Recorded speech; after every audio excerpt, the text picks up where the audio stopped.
Hello guys, good morning po. Sa ngayon po ay gagawa tayo ng ating potting mix.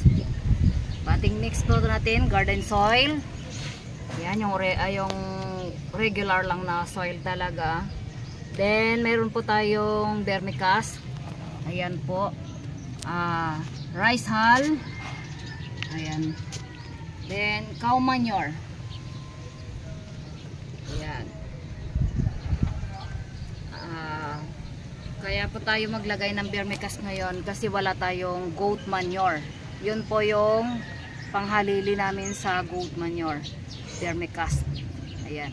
Then imimix lang po namin dito sa normal na garden soil para maging buhaghag po siya. Ganun lang po yun. Ano na lang po ito ma'am, kay ma'am Tess de Oro po na nagtatanong. Ayan ma'am, garden soil or ano lang po ito, yung ano na garden soil talaga, yung mga dati nating pinagtamnan. Then meron po tayong vermicast, rice hull, then cow manure. Wala po tayong goat manure ngayon kasi naubos na po, hindi pa nakapag-deliver. Kaya papalitan po natin ang goat manure ng vermicast. Okay. Para maging maganda po yung resulta ng tanim natin. Yan ma'am Tess de Oro. Mimix na po namin yung cow manure, goat manure, vermicast, then tansya-tansya lang po ito ma'am. Kasi yung lupa po kasi namin is medyo mataba pa. Kaya, may mga nauna pa po kasing dating tanim, yung napag-harvesta namin is marami pa po yung goat manure at saka cow manure. So kaya po konti-konti lang yung dadagdag po namin ngayon.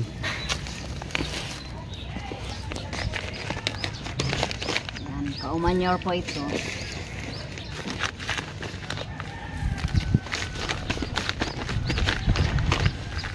Then rice hull po.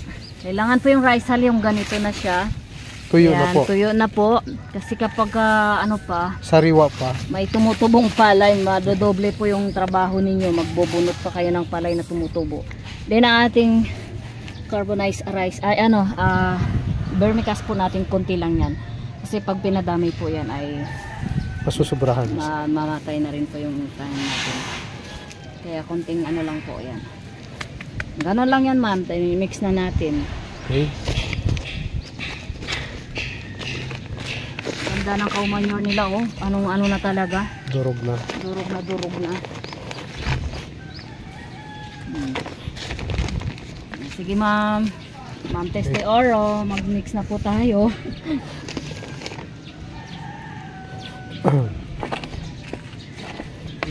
Ganyan lang po yan. Para maging buhaghag yung lupa natin. So ito pong mixture na ito na rin po yung ginagamit namin sa pichay, sa lettuce, sa lahat po ng mga tanim namin gaya ng talong, kamatis, pipino. And then minsan may tanim din po kaming sitaw at saka okra. Ampalaya, meron din po yan dyan. Kamatis, meron po.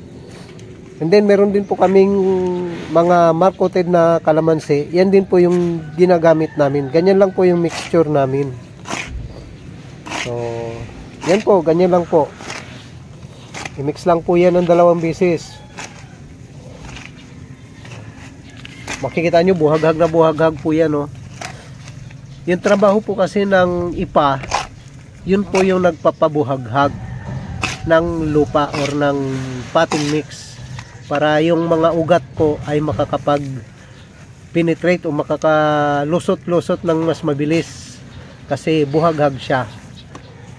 Hindi po nakasiksik, hindi po siksik, hindi po matigas.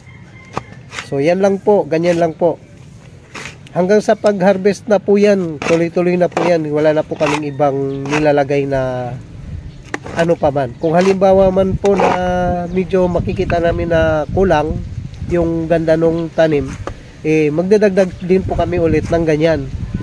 Magmi-mix po kami ulit ng cow manure,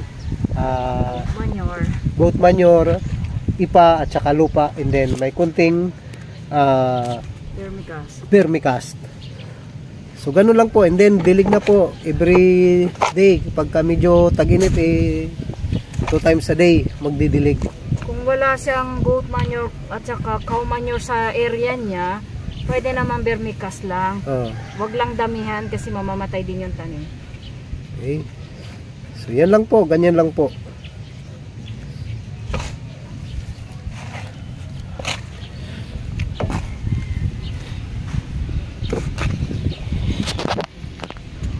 So, shout out kay Ma'am Tess De Oro. Thank you, Ma'am. Sana po nakita po ninyo, at then sana po makatulong po sa inyo sa pag-garden po. Sa inyong pagtatanim sa inyong mga likod bahay or harap bahay or gilid bahay. Since nandyan kayo sa Maynila. Ganyan lang po yung mixture namin, and then ilalagay na po namin yan sa polyethylene bag. Ganyan na po yan yung magiging itsura niya. Yan. Ganyan na po yan.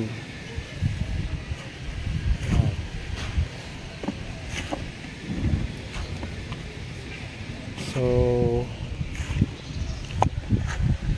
yun lang, ma'am. Yun lang po sa lahat po ng mga nanonood. Paki-share din po ng ating video para may mga matutunan naman yung iba, baka sakaling makatulong tayo sa pamamagitan ng ganito ka simple lang naman na paraan para at least makatipid sa gulay, para hindi ka nabibili ng mga pang araw-araw na pangangailangan, mga immediate na pangangailangan sa simpleng luto, simpleng ulam. Yun lang po, ganyan lang. Pero ang ratio po talaga dapat niyan, ang ideal po na ratio ng mixture niyan ay 1:1. Halimbawa, isang balding lupa, isang balding cow manure, isang balding ipa. So, yun po yung pinaka-basic, pinaka-ideal.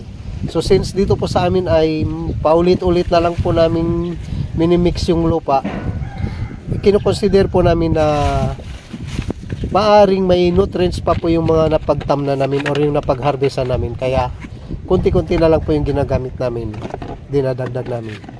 So, yun lang guys. Good morning and God bless. So, yan po. Pakita po niya kung paano siya maglagay sa polyethylene. Yun lang. Grabe ka po magkago. Oh.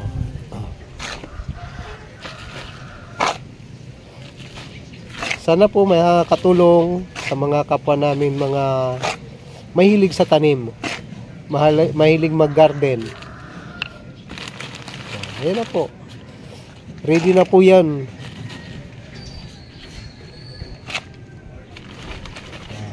Okay.